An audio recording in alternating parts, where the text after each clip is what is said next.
if a scientist came up with something better than anabolic steroids? To me, SARMs initially seemed like a cheat code to fitness, a shortcut, perfect for skinny teenagers looking to gain muscle.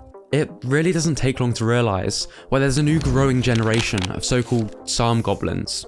Teenagers blitzing their way through the beginner stage with the goal of looking like their favourite influencers. But at what cost? How much risk are you comfortable taking with these drugs? Any teenagers that are watching this, I would highly recommend against. Taking research chemicals is just not a good idea. You might be paying a price further down the road. This is 100% broology. Stay away from SARMs. So why are SARMs so controversial? And despite this, why are you probably going to see more and more people start taking them? SARMs were originally developed as an alternative to steroids. They looked extremely promising, especially for treating muscle-wasting diseases, while avoiding unwanted side effects. In fact, word on the street is that SARMs are safe. As you might imagine, this made them very attractive to the fitness community and scrawny teenagers like myself. With steroids, you often have to inject yourself. Well, with SARMs, it's often a nice pill. Steroids are illegal, while SARMs are perfectly legal to buy. Steroids have known side effects and a negative stigma, whereas SARMs seem to have none of this. SARMs are the my first toolkit of steroids. With the predicted amount of people using performance-enhancing drugs already rising, today, SARMs seem to be the preferred choice for many. More people are using SARMs than steroids. There's more. How do I know? You don't know anything. I know because I know because I know and I know, and you don't need to know how I know. I know. None of this should be surprising. The most common reason for PED use is visual benefits, and social media platforms exacerbate this. The prevalence of fake naturals on these platforms was once one of the biggest problems in the fitness industry. Who believes this man doesn't take steroids? Show yourself. Today, people seem to be more transparent. While many are concerned this transparency often borders on glorification, perhaps more concerning is how young some of these users are. Do I take any supplements as a 15-year-old bodybuilder? Yes, let me show you what to take. I'm currently on 15 milligrams a day of RAG140, also 25 milligrams a day of 𝗏𝗏677. You've probably seen some of these SARM transformations on TikTok. The more you watch, the more you're fed similar videos by the algorithm. As a result of this, it seems like SARM usage has been somewhat normalized. The only real temptation to take stuff used to be this creepy old guy who smelled like a gorilla and would wait outside my school gym. Today, I struggle to browse social media without being bombarded with SARM advertisements. It's not exactly surprising why so many people are taking them like sweets. I had a phone consult with a parent of a 13-year-old girl asking me which SARMs to put their girl on so that they could be better at sports.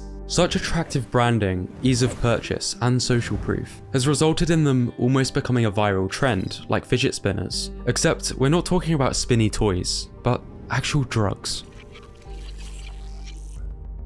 Something I was never aware of when I was first introduced to SARMs were their many potential side effects, much of which are still unknown, which is why exactly 0 have been approved for human consumption. But you see, they were able to become popular through a loophole. Internet marketers realised if you add a quick little disclaimer stating they're not for human consumption, they're legal to sell, for research purposes. At first, they were discreetly packaged like research chemicals. Now, their intended usage has become slightly more blatant. Interestingly though, most knowledgeable enhanced bodybuilders are cautious. We don't know. We don't fucking know what they do. We have a lot of anecdote. There's some SARMs that are literally more dangerous than steroids with more side effects and do more harm to your body. Is it necessarily safer? No, in a lot of cases it isn't. SARMs are just as bad as underground anabolics. To stop the more inexperienced beginners and teenagers catching on to this reality, sellers deploy sly tactics to cover new research, exposing negative side effects. If you try to do research on SARMs, here's how these internet marketers are, and they're smart. It's sleazy, but it's smart. They'll write blogs and articles pretending to be scientific reviews of the SARMs, but in reality what they're doing is they're trying to populate the first page of Google. This is so easy to fall for, all the while thinking you're a genius because you've done your research. In a 2017 investigation, researchers analysed 44 SARM products.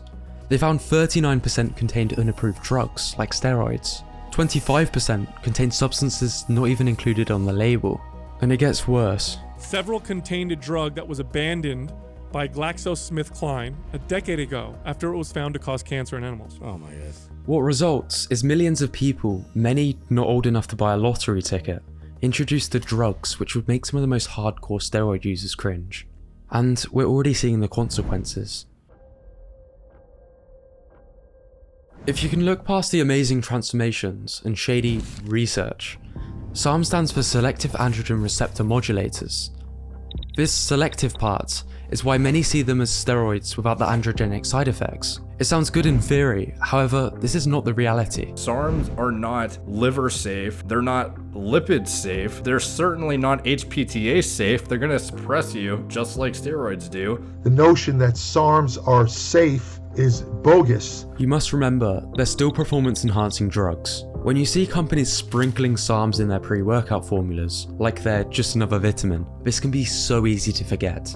Like steroids, the more SARMs you use, the more side effects you are bound to experience. There's an old axiom in the pharmaceutical science: a drug that doesn't have side effects is a drug that doesn't work. Okay, makes sense. Now, what are some of the potential side effects? Blood pressure goes up, premature rupture of tendons, palpitations. It can shrink your nutsack. Gyno. Acne, hair loss, testosterone suppression. Micropenises. I Went Blind, Teenagers' Experience with SARMs was a video posted detailing a user's experience with vision damage. Other users also report an orange tint to their vision. A deep knowledge of pharmacology can help people minimize side effects, but how many teenagers really understand that stuff and just want a quick and easy muscle building shortcut? Unaware they can shut their body down to the point where they're dependent on exogenous hormones. This isn't to mention the unknown long-term effects. The truth is, most people that experience side effects aren't going to shout about them. I know a few people who like to keep this private.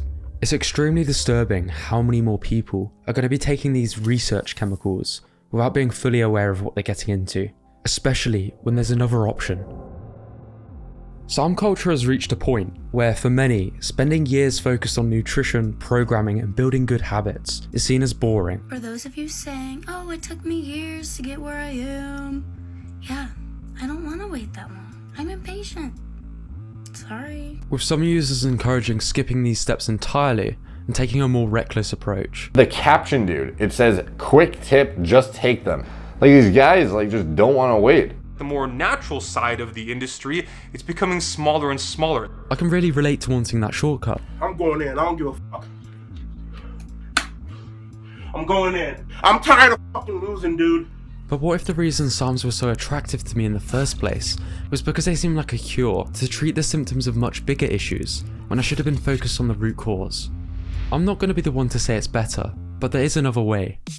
My name is 𝗏𝗏𝗁 and I'm a lifetime natural lifter. I've been training now for about 12 years and I believe taking SARMs is really not a good idea. These substances have not been studied enough and we really don't have long-term safety data. So you'd be risking your health and the only body you're ever gonna get for what? My name is Geoffrey Verity Schofield. I'm a lifetime natural lifter, and I think that SARMs or steroids are a very bad decision for the vast majority of people. My advice is to learn how to train first, learn proper exercise technique, have a healthy lifestyle, learn about diet, be consistent, put in at least a few years of training naturally before you decide to go down that road. Some people might say focus on health, not staying natural, but for 99.9% of people, they're the same thing. You can already build an amazing physique naturally and improve your health. So think for yourself, don't fall for the hype. These trends tend to come and go. And with SARMs, I'd be very skeptical until we have very convincing evidence showing us long-term safety. And once you understand that your potential is much higher than you originally thought, you won't be contemplating roids ever again. It won't happen.